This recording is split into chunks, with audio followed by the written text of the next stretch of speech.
Assalamualaikum warahmatullahi wabarakatuh. Ikhwan fil Islam, kaum muslimin dimanapun berada, terutama para jamaah Majelis Ta'lim Al-Islam. Ini adalah gedung Majelis Ta'lim Al-Islam. Alhamdulillah berada di areal seluas 2000 meter. Gedung ini sehari-hari digunakan untuk kegiatan ta'lim, terutama kajian tadabbur Al-Quran. Kita berharap pada tanggal 1 Ramadan nanti gedung ini sudah memiliki atap. Oleh karena itu para ikhwan fil Islam yang ingin berkontribusi pada pekerjaan atap gedung ini, silakan menghubungi nomor-nomor yang akan dipublikasikan oleh kami. Mari kita raih surga Allah dengan cara menjadi bagian dari penyelesaian pembangunan gedung Al-Islam ini. Terima kasih, jazakumullah khairan katsiran. Assalamualaikum warahmatullahi wabarakatuh.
Kalau begitu, waman adlamu, coba kita renungkan, siapa yang lebih dolim mimman dukkira bi ayati rabbih, dibanding orang yang sudah ngaji di Majelis Ta'lim Al-Islam, sudah diingatkan ayat-ayat Allah, bahkan suaminya ustadz penceramah, tapi fa'arada anha, malah membangkang dari ajaran Allah.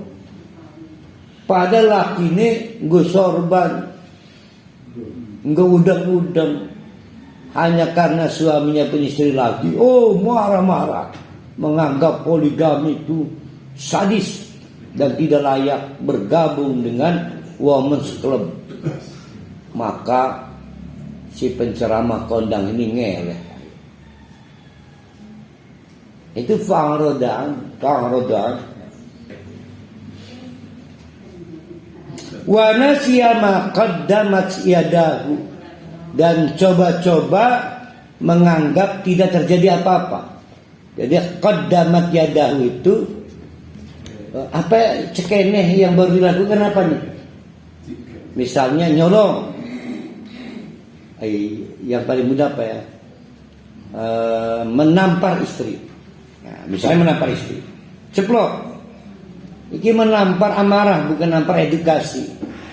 Sebab kadang dalam satu situasi para ahli diizinkan menampar istri. Makanya jangan punya istri yang gak punya wajah, nanti kan yang ditampar. Maksudnya aja gancang keriput wajah lap ditabok ke kerunyuk. Jadi yang masih seger lah, bawa ke salon istrinya, di perawatan.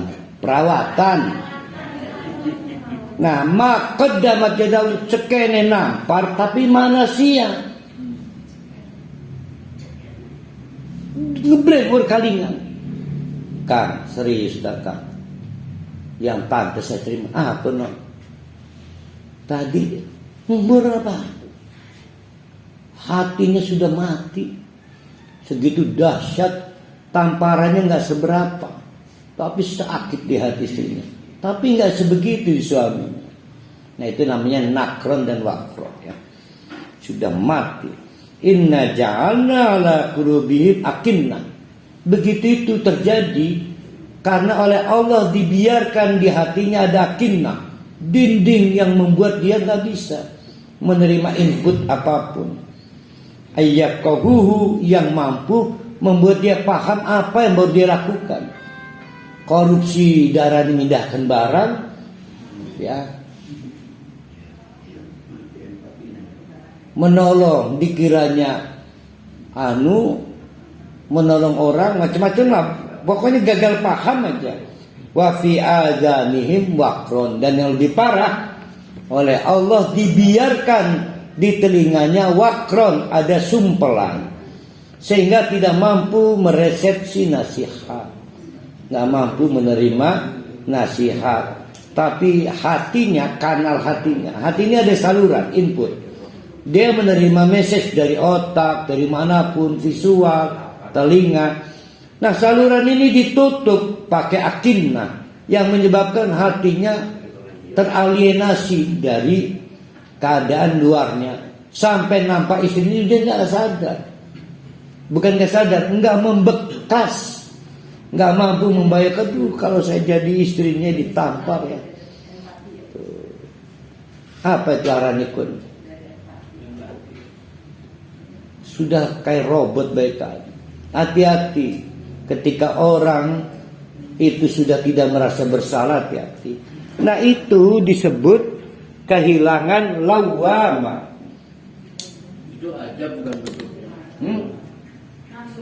Azab Allahnya dibiarkan tertutup. Kita menolak merasa bersalah, maka oleh Allah dibiarkan tertutup, maka menjadi akinnah. Kan Allah itu maha ngerunya nih ke. Tolong mani. Seharusnya ngejengkelak nah lah, maka nutup. Nah, di kita ini dikasih pertolongan oleh Allah, namanya lawamatun, perasaan bersalah. Ini pertolongan Allah. Allah kerunya pada kita, maka diberi nafsu lawamah. Perasaan bersalah, menghakimi diri sendiri. Kenapa ya saya melakukan itu? Bayangkan ada orang perasaan bersalahnya berkurang, menipis, hilang. Dia jadi sadis, bengis yang diceritakan tadi, orang yang kehilangan perasaan bersalah. Psikologi modern memang keliru. Maka para ahli konsultasi pada psikolog. Di mana ini Bu keadaan saya?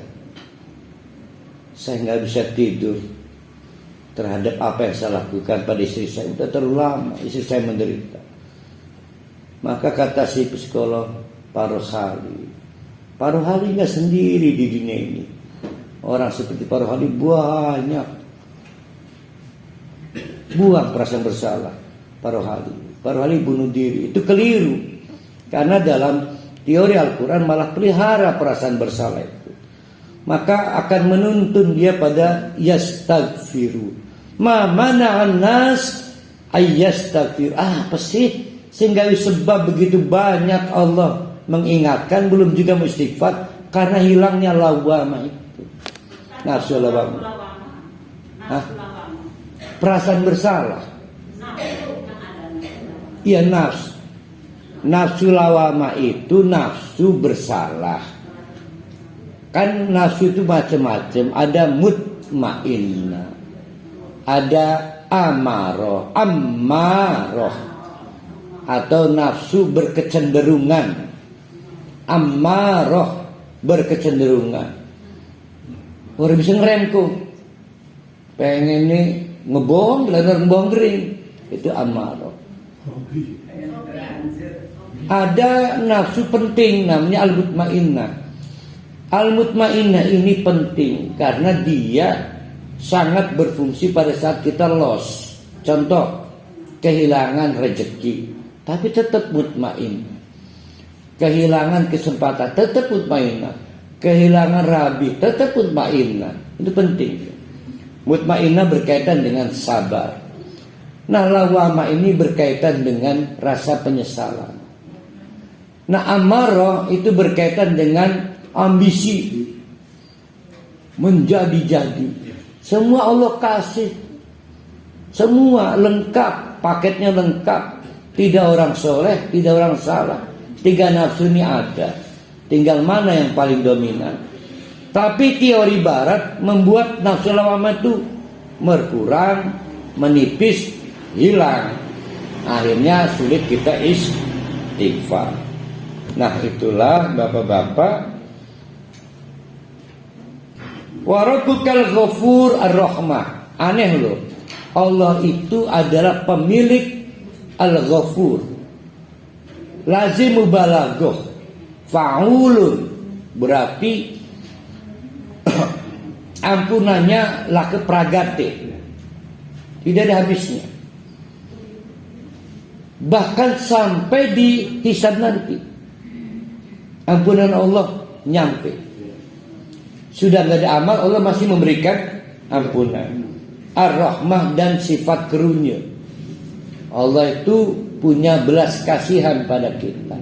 Maka diajari kita sholat, diberi kesempatan kita sholat, dikerunyani. Maka ada yang dikasih kempleng, setruk, tapi kita gak dikasih kempleng. Itu karena ar-rahmah. Lau yu'ahiduhum bima kasabu. Jangan nantang Allah kapan azab datang. Jangan merasa aman karena tidak diazab. Kata Allah, kamu nantang. Lau yu'ahiduhum bima kasabu. Kalau kamu pengen ambil resiko dari perbuatan kamu, la ajjala lahumul adab. Ayo saya jatuhkan azab secara cepat. Gitu ya. Jadi ada orang yang sebetulnya sadar ini beresiko azab nih. Nekat juga. Itu sama dengan menantang azab Allah. Ballahu mau'idun. Tapi gak begitu juga kali. Allah itu sekali lagi punya belas kasihan. Allah juga memberi peluang ghafur. Maka kata Allah ballahu. Tetapi tetap Allah kepada mereka mau'idatun, memberikan tempo janji. La yajidu min dunihi mau'ila. Selama tidak menjadikan pihak lain sebagai wali. Watil kalkuro. Jangan dianggap omong kosong. Bukti historis sudah pabalatak banyak. Kaum Samud, kaum Ad, kaum Nabi Nuh, termasuk anaknya bernama Kan'an, dan istrinya bernama siapa itu? Bunuh. Nah, yang benar namanya Bunuh. Iya. Mrs. Nuh. Iya, Bunuh ya. Itu hancur juga, termasuk Bani Israel, menjadi bangsa yang terusir dari satu tempat ke tempat lain. Andai kata sekarang menguasai Palestina, itu sedang dibiarkan sebelum diusir lagi.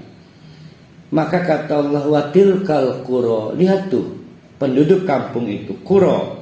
Ahlaknahum, telah kami hancurkan mereka. Lama dolamu, lantaran mereka mendolimi diri sendiri. Sekali lagi, sebutan mendolimi itu begini. Sudah tahu neraka, diparaki, menganiaya diri, maka disebut dolim. Cara mendekatinya dengan syirik, dengan zina, dengan maksiat. Waja'alna limahlikihim mau'idan. Dan untuk kehancuran atau untuk menghancurkan mereka, termasuk menghancurkan kita, atau menimbulkan dampak kehancuran pada bapak-bapak, ibu-ibu secara individual, itu mau'idan, ada waktunya. Tapi waktunya di tangan Allah. Jangan coba-coba ngulah Allah.